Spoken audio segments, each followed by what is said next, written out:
যে blood pressure বা উচ্চ রক্তচাপ, এটা আমাদের হার্টের উপর কীভাবে ক্ষতিকর প্রভাব ফেলে? মানে অনেকের থাকে যে আমার ব্লাড প্রেশার আছে, হাই ব্লাড প্রেশার আছে, কিন্তু তারা হয়তো সেটা মেনটেন করে না বা কিছু করে না, তারপর হঠাৎ করে শোনা যায় রাতের মধ্যে উনি চলে গেছে, এরকম একটা বিষয়। কারেক্ট কারেক্ট, তো ঠিক বলেছো। এই জিনিসটা নিয়ে একটা যাতে লোকজনকে অ্যাওয়ার্ড করা যায়, সেই বিষয়ে আপনি যদি কিছু একটা বলেন। ঠিক, ভালো কোশ্চিন। তাহলে একটু 1 মিনিট আগের থেকে বলি।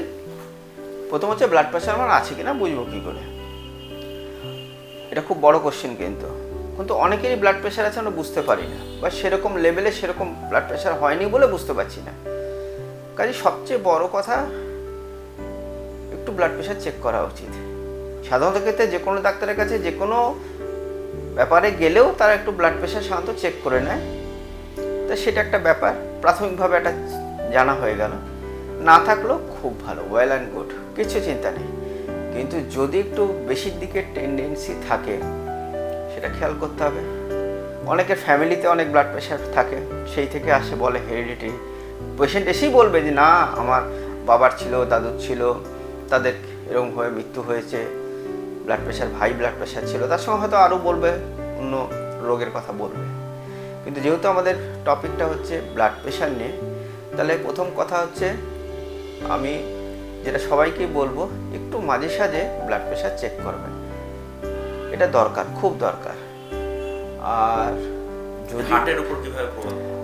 দেখুন, একটা কথা বলি, আমাদের হার্টটা কি করছে, পাম্প করছে, একবার পাম্প করছে, করে সমস্ত রক্ত নিজের কাছে টেনে নিচ্ছে, আবার ছেড়ে দিচ্ছে, সমস্ত বডিতে চলে যাচ্ছে। সবাইকে টেনে নিচ্ছে রক্তকে, আবার ছেড়ে দিচ্ছে।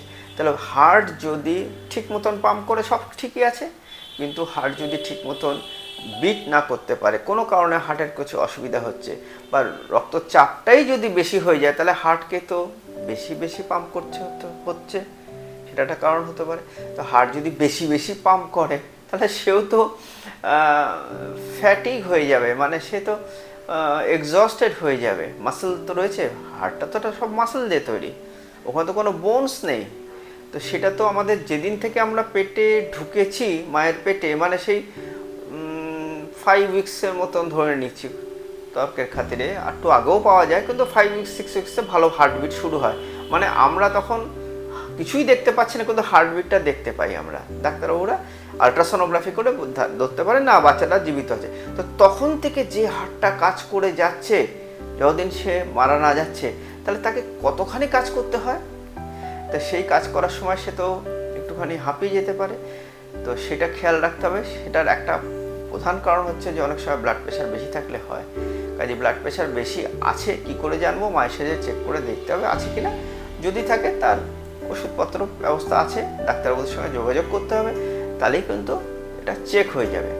আর একটা কথা বলি, যে অনেক সময় ওষুধটা কখন খাবো, সকালে খাবো না বিকেলে খাবো, এই নিয়ে অনেক কন্ট্রোভার্সি আছে। এক একজন ডাক্তারবাবু একটা মত থাকবেই, এক একটা স্কুল অফ থটস রয়েছে। তবে অনেক সময় আমরা যেটা বলি আর কি, ব্লাড প্রেশারটা সাধারণত একটু থ্রেশহোল্ডটা বেড়ে যায় সবারই, মানুষদের। তো সেটা হয় 2 থেকে 4টের মধ্যে ব্লাড প্রেশারটা সার্কাডিয়ান রিডিমে একটু বাড়ে। কাজে দেখবেন বেশিরভাগ কার্ডিওভাস্কুলার অ্যাক্সিডেন্টগুলো কিন্তু এই ভোরবেলার দিকে হয়। তো সেই জন্যে এখন অনেক সময় বলা হচ্ছে যে ব্লাড প্রেশারের ওষুধটা আপনি রাত্রে শোয়ার সময় খেয়ে নিন। তাহলে আমার ওষুধটা খেলাম, ব্লাডে মিশে গেল, তার পুরো অ্যাক্টিভিটিটা ভালো কাজ করবে, অর্থাৎ সেই সময়টা পুরো কভারে থাকবে। কিন্তু আমি যদি সকালে খাই, তাহলে আস্তে আস্তে তো ওষুধটা উঠবে, আস্তে আস্তে ডিক্লাইন করবে, কনসেন্ট্রেশন কমে যাবে। কাজে ম্যাক্সিমাম দেখা গেছে যেহেতু কার্ডিওভাস্কুলার অ্যাক্সিডেন্ট মানে হার্ট অ্যাটাক বা এইসবগুলো বেশি হয়, সেই জন্যে। আবার একটা মুশকিল, সবাই যে হার্ট অ্যাটাক হলে বুঝতে পারবেন এও নয়, এটা অন্য কথা প্রসঙ্গত বলে রাখছি, সবারই যে চেস্ট পেন হবে তাও কিন্তু নয়। চেস্ট পেন না হলেও কিন্তু হার্ট অ্যাটাক হয়। ডায়াবেটিস পেশেন্টদের কিন্তু অনেক সময় বোঝাই যায় না যে হার্ট অ্যাটাক হচ্ছে। তাছাড়া হার্টের ব্যথা সব যে সেন্ট্রাল চেস্ট পেন হবে তা না, অনেক জায়গায় ব্যথা হয়। সে চোয়ালে ব্যথা হলেও হতে পারে, থুতনিতে ব্যথা হলেও হতে পারে, পেছনে ব্যথা হলেও হতে পারে, নানা রকম কারণ আছে। এসব বললে আরও কনফিউজ হয়ে যাবেন আপনারা, চিন্তা করো কারণে। শুধু একটাই কথা, ব্লাড প্রেশার ওষুধ যদি ডাক্তারবাবুরা খেতে বলে, সেটা কিন্তু ডাক্তারবাবুকে না জিজ্ঞেস করে ছাড়বেন না। এটা হচ্ছে সবচেয়ে বড় কথা। হ্যাঁ, আপনারা যদি অনেক দিন ধরে ডাক্তারবাবুরা দেখছে যে না কমে গেছে, ঠিক আছে, তাহলে ছাড়তে বললে ছাড়বে। তবে সাধারণত ক্ষেত্রে দেখা যায় লো ডোজের হলো, কম ডোজেও হলো ব্লাড প্রেশারটা মেনটেন করে যেতে হয়। তাহলে আমরা কিন্তু অনেক কিছু ক্যাটাস্ট্রফি মানে বিপদের থেকে আমরা নিজেকে বাঁচাতে পারবো। শুধু আমার নিজের বাঁচানোর জন্য না, মানে পেশেন্টের বাঁচানোর জন্য নয়, একটা পুরো ফ্যামিলি একজনের উপর নির্ভর করে। তাহলে সেই ফ্যামিলিটাকেও তো বাঁচাতে হবে। তাহলে সিম্পল একটা জিনিস, একটু ব্লাড প্রেশারটাকে যদি আপনারা নিয়ন্ত্রণে রাখতে চান তাহলে ভালো হবে।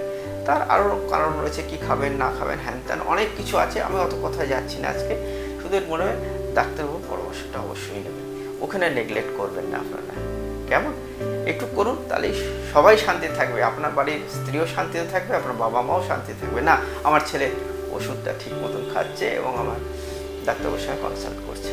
ঠিক আছে, আজকে এটুকুই রাখলাম। নমস্কার। ধন্যবাদ ডাক্তারবাবু।